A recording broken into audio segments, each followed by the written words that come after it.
I'm Shelby Tyner, and I'm a mom of 3, kindergarten school teacher, pastor's wife. My name's Timmy. Obviously, I'm one of the pastors on staff here at The Rock, and I am the 4th child in my house. We've been at The Rock 6 years. Is this 6? Yeah, so 6 years this year? It would have been August of 2014. Mm-hmm. Probably what kept us coming was how vastly different it was for where we had been before, and it was something new. We were starting a new chapter in a new town, and it just felt like a place where we could get started serving and fit in, and not have to know anybody per se, and we were able to jump in right away. I would say I've seen God working in many different ways, but just in particular in our community, I've not only seen us grow numerically, but just even where we're going as far as our discipleship and spirituality as a church. There's a push and a need for us to get deeper into God's Word, to understand God's Word better, so that we can actually live on mission with Him. And then just personally, just being challenged, of putting feet to what I say I believe, to look at people and say, yes, you do deserve forgiveness, you do deserve grace, just as much as I do.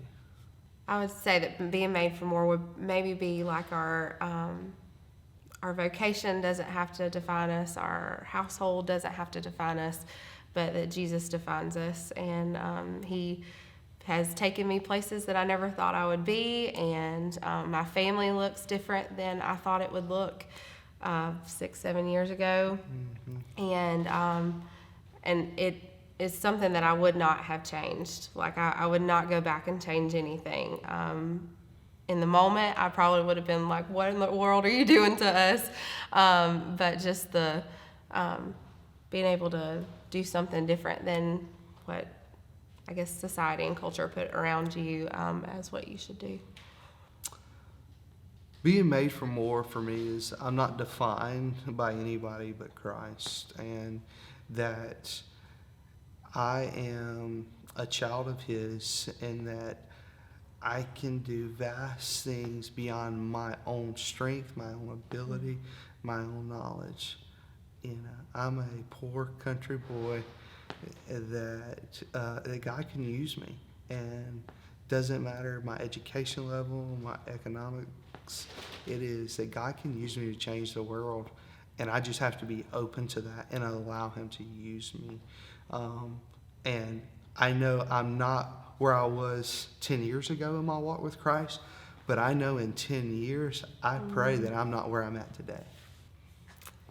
I think as a biracial family, I'm excited for how diverse we are as a church. The fact that I don't have to worry about my daughter having influences that are not just one race or one culture or one society. There's so many different people here, and people that are willing to pour into us as a family, but also willing to pour into other people. And so just seeing the church look more and more like heaven, I'm excited for that. Wow, if I think about the future of The Rock, I can't help but think of, looking at a globe and like, okay, Lord, where do you want to go? Whether it's the Caribbean or the Dominican, who we've already partnered with, is it churches in the Midwest? Is it churches in England? Wherever, I think about a globe and go, we are not defined by a border.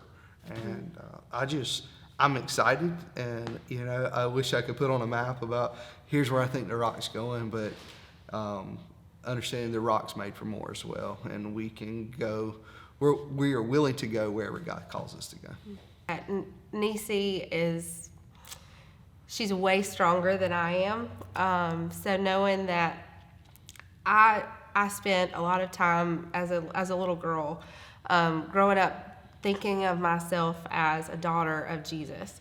And I haven't played that role very well at times, but I want her to know that without a shadow of a doubt that she is a daughter of his, and he made her exactly the way he wanted to make her. And as beautiful as she is, he sees her as a princess. And the fact that she is strong beyond her years, and her story is one that God's using to redeem, and he's taking the barren years of our life and restoring them to us through her and her brothers. And he's got big plans for her, and she's a kingdom worker already. She's already ministered to people just through her little tiny life, but just showing others that that Jesus is who he says he is, even in the hard things, that she is made for more. Man, if I had to say what Shelby meant to me, she is a picture of grace, a picture of wisdom, the mother of my children. And I can tell you that I wouldn't be sitting here today if it wasn't for her. Not only, she has, when I have felt like God is calling us to do something that's outside of the box, she has been one to support me and to walk in blind faith. And, I don't know if I couldn't have done that without her. To stand behind me, to be a shoulder to cry on. When I wanted to change careers, looking at her and say, hey, I want to hang up a career, and this is where I want to go. This ministry is where I need to be. And that was scary. But I would say in that her faith was stronger than mine, to see her say, okay, let's do this. We had two boys that we were fostering at the time that were trying to adopt, and we're like, no, I'm going to hang up a career. I'm going to lose my insurance. I'm going to do all these things. And but no, it's she realized this, I think, more than myself, that we as a family are made for more, and that she desires the best for not only me, but for our family and our walk with Christ. And knowing that even if we kept that career, he wasn't going to be where he needed to be. And we were, regardless of the sacrifice or the change, that if we weren't where God wanted us to be, we were going to be miserable. So we just have to put our big girl boots on, big boy boots on, and go for it.